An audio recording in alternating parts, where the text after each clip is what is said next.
25th in the AP poll. Does that hit a little different now with everything that you guys have gone through as opposed to early in the season? Yeah, I mean, anytime that we're ranked, I think it's important, obviously, as we're building this program, but it does, kind of knowing everything we've been through, obviously playing, without people all season and really just continuing to find a way to win and win big games and get 11 wins already in this conference and 21 overall. It means a lot. It means a lot, and these kids have earned it. They've earned the ranking. They've worked extremely hard for it, so I'm really proud of them. What's the outlook for Jazz? Yeah, I mean, right now she's probably gonna be out for a little bit, and we're not sure timeline on it, but hopefully sooner rather than later. But I wouldn't foresee her, being back this week.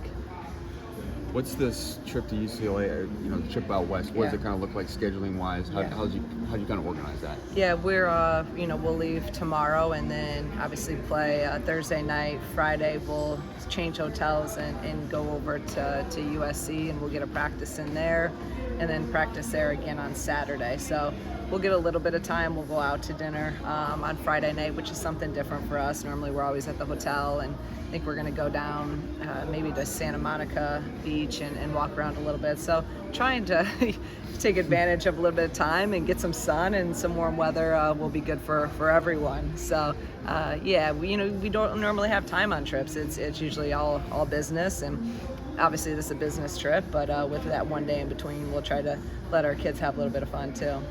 First playing these two historic programs, what does it mean to get a win against a team like these two? This means so much on both sides of basketball. Yeah, I mean, obviously with them just being top, whatever they are now, top 7, top 8 teams in the country, a win against them would be absolutely huge for this program to get a road win like that. And then obviously they've been, great programs traditionally, and UCLA has won a lot, and obviously USC has won at a high level years and years ago and are now back to that. So it's just a great opportunity to play against two of the best teams in the country, some of the best players in the country, and we're going to go out there and take advantage of it and take advantage of the opportunity. Is the goal for you here to become kind of like Midwest version of those schools? Yeah, I mean, that's the goal, right? We want to be a top 25 team consistently. We want to compete for championships. We want to compete for national championships. If that's not your goal, then you shouldn't be probably playing college basketball. So yeah, we want to win at the highest level and be as consistent as possible. So there's a lot of great programs to try to look at and say, hey, we want to be them, and those are two that have done it.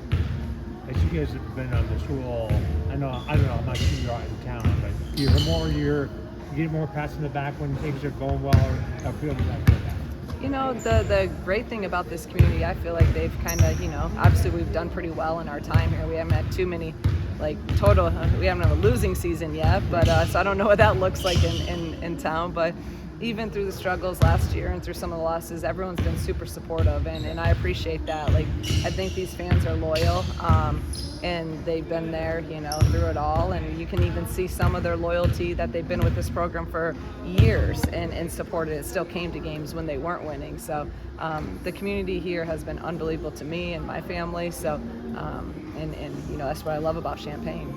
With all the minutes that the players are playing, it's a pretty long distance to travel. How do you balance making sure everyone's prepared but also well rested? Yeah, I mean, that's the tough thing, right? And obviously this is our first time making this trip, so we'll probably learn a lot from it and how we want to do it in the future. Even today in practice, we go a little bit over an hour. Tomorrow, same thing. So we've really cut back on practice time. Still going to go hard, still going to get our stuff in to be prepared, because that's such a big piece to what we do. But yeah, we got to be smart with their bodies and get as much rest as possible with our short numbers. What's been the key to bringing Corey along? And obviously her role is going to increase now with the injury of Jazz. Yeah, with Corey, it's been when she practices well, she plays well. And I was really happy with her minutes the other night. And yeah, her minutes are going to go up now even more with Jazz, potentially being out for a little bit. So, I trust Corey. We trust Corey. And her this week of practice is going to be really big for her. So she has a lot of confidence going into that game on Thursday. What maybe adds to the challenge with Lauren Betts, an injury there, of preparing for a team like that, knowing that the best player might not be available, and how do you kind of look at that preparation? Yeah, we're preparing like she's going to be available. You have to. They're really good without her, but obviously she's kind of like what I would say generational player, like a Caitlin Clark. I mean, her size and her just skill set is just unbelievable. So she brings a lot of problems, and like obviously a lot of things we're going to have to do defensively would change, but you take her out and they still have, I forget, like they said they have like 4 All-Americans, on the bench. It's just, they just keep coming at you. So and that's why they've been the #1 team in the country. So, we'll prepare for Betts, and if Betts isn't playing, then, we know what we need to do there too. When you found out Jazz is indefinite, at least for the time being, is there a part of you that just laughs because it's either that or cry? I mean, is it like, of course, with this, how the season's gone? It's funny now. It doesn't even like really. I'm just like, okay, like it's just like I think I can handle it now. That's not a good thing, but I've just been through it enough. So it's like it's kind of what our mindset's been. Like, okay, someone's gonna have to step up, and I told Autumn, let's just we got to be smart with her, but we got to try to get her back as soon as possible. And Autumn's unbelievable, and she's gotten a lot of our players back in a really short time. So I trust her, and I trust the rehab. And Jazz is also someone that, she wanted to play the other day when she kind of tweaked it the day before in practice. She and Autumn felt good with where she was at. We would never put her out there if she couldn't play. But Jazz she wants to be on that floor, and she's going to work really, really hard in rehab to get back out there. Is the door open for Sunday at least? I don't know. I would think that maybe a stretch, but who knows? Who knows how she recovers? Again, we take it day by day. Again, for me, I always plan. That would be a great thing if we have players healthy, but I always kind of plan for, the worst case, so we're prepared. What has it maybe been about this group that they've embraced this sort of us versus the world sort of underdog mentality? What's maybe allowed this group to thrive in that?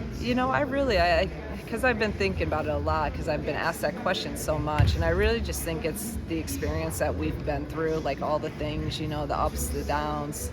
When you've been through a lot together, I think you're prepared for, you can handle more. And I think last year was a really good test for us. A lot of the things that, we learned a lot, and some of those losses, some of the adversity, we learned a lot about each other. We learned a lot about what we can do when we all come together, like we did at the end of the season.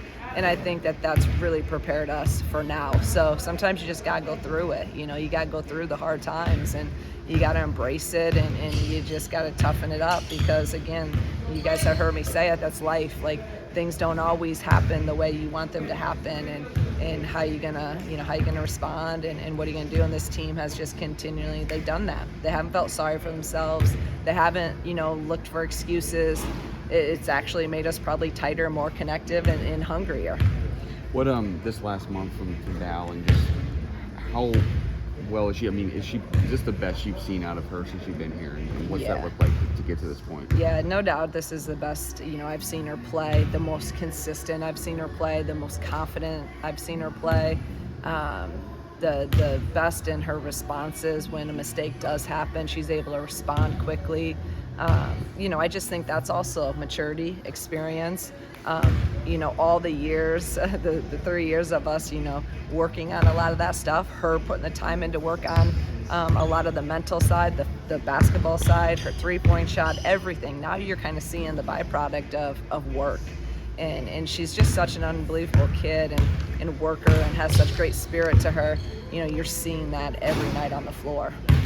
Where does it be playing a conference game against Cheryl Miller's college? How weird is that? Yeah, but have you thought wrapped your head around that?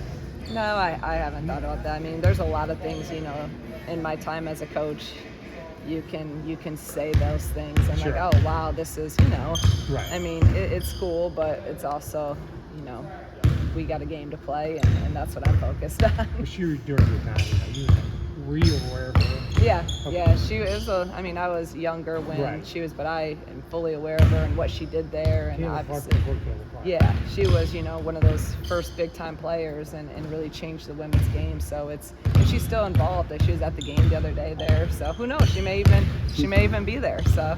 You said this team is easy to like with 2 high-profile games like USC's on FS1 on Sunday.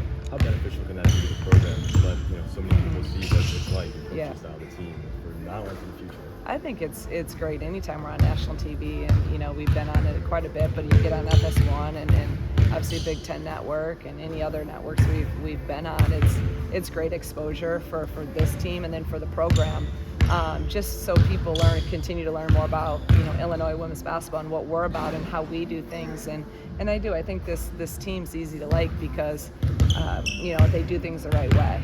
They work really hard. They may be overlooked. They may be undersized. And I think a lot of people can relate to that, right? And we don't care. We're just going to continue to prepare and work together and work really hard and be as disciplined as we can be and do things the right way to try to win basketball games. Thanks, Shauna. Thank you, guys.